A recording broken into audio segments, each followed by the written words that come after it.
നമസ്കാരം പ്രേക്ഷകരെ. KSRTC പ്രിയദർശിനി സംരംഭത്തിലൂടെ സ്ത്രീകൾക്ക് സൗജന്യ യാത്ര അനുവദിച്ച നല്ലൊരു സംരംഭമാണ്. പക്ഷേ മറുപക്ഷത്ത് അതുമൂലം ജീവിതം വഴിമുട്ടി നിൽക്കുന്ന ഒരു കൂട്ടം തൊഴിലാളികൾ, അതെ, സ്വകാര്യ ബസ് തൊഴിലാളികളുടെ ജീവിതമാണ് പറയുന്നത്.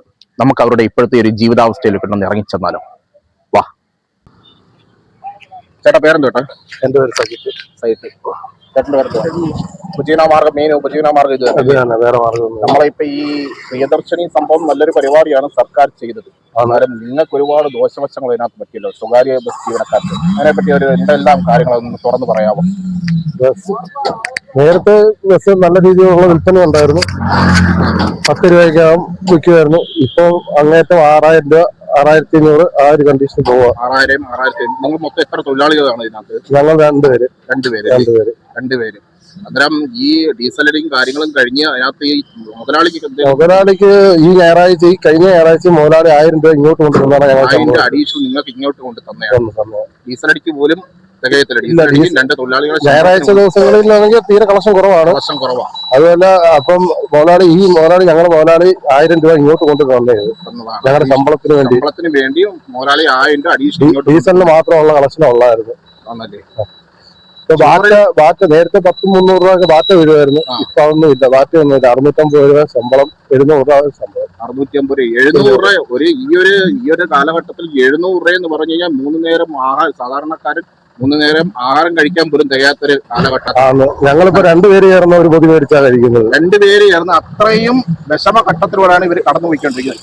2 പേർ ചേർന്ന അവരെ ശമ്പളത്തിന്റെ തുച്ഛമായ ശമ്പളം ലഭിക്കുന്ന കാരണം 2 പേർ ചേർന്നാണ് ഒരു പൊതി മേടിച്ച് കഴിക്കും. ചേട്ടന്റെ അഭിപ്രായം? ചേട്ടന്റെ പേരെന്തായിരുന്നു? ഇതിനെപ്പറ്റി 2 വാക്ക് ചേട്ടന് സംസാരിക്കും. ഇപ്പൊ ഈ ഞങ്ങളുടെ ഈ വണ്ടിയുടെ കുറെ എല്ലാ ചാരും ഈ വണ്ടിയുടെ കുറെ KSRTC ഉണ്ട്. ആൾക്കാർ മാറി സ്ത്രീകളെല്ലാം കയറുന്നത്. നമ്മുടെ വണ്ടി വന്നാലും കയറത്തില്ല. അവരെ വിഷമഘട്ടങ്ങളാണ് അവര് തുറന്നു പറഞ്ഞത്. ഒരു 60 വയസ്സിന് മേലുള്ള വനിതകൾക്ക് അവർ ചെയ്യാത്തുണ്ടായിരുന്നില്ലേ? അത് ഉണ്ടായിരുന്നു. ഗവൺമെന്റ് ജോലിക്കാര് അവർക്കൊക്കെയാണ് ഏറ്റവും കൂടുതൽ ഇത് പ്രയോജനപ്പെടുന്നത്.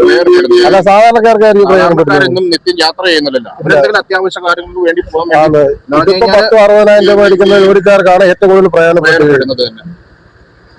ചേട്ടാ, അന്നേരം കണ്ടതിൽ ഒരുപാട് സന്തോഷം. നമ്മളെ ഈ വിഷമാട്ടങ്ങളൊക്കെ മാറി. പക്ഷേ ഈ ഒരു കാര്യം ചെയ്യായിരുന്നു, പ്രായപരിധി ആക്കിക്കൊണ്ട് 60 വയസ്സിന് മേളിലോട്ടുള്ള പ്രായമുള്ളവർക്ക്, കുട്ടികൾക്ക് സൗജന്യ യാത്ര. മാറ്റം വരണം.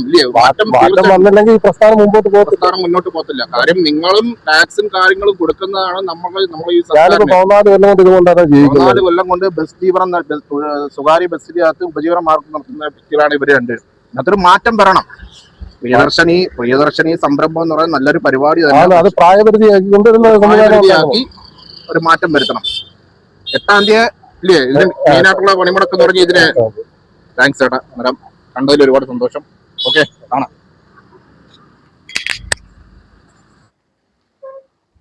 പ്രിയ പ്രേക്ഷകരെ, നിങ്ങൾ കണ്ടല്ലോ ഇപ്പോഴത്തെ സ്വകാര്യ ബസ് തൊഴിലാളികളുടെ ജീവിതാവസ്ഥ. ഒരു പൊതി ചോറ് മേടിച്ച് 2 പേരായിട്ട് വീതിച്ചാണ് കഴിക്കുന്നത്. അത്രയും ദയനീയമായ അവസ്ഥയാണ്.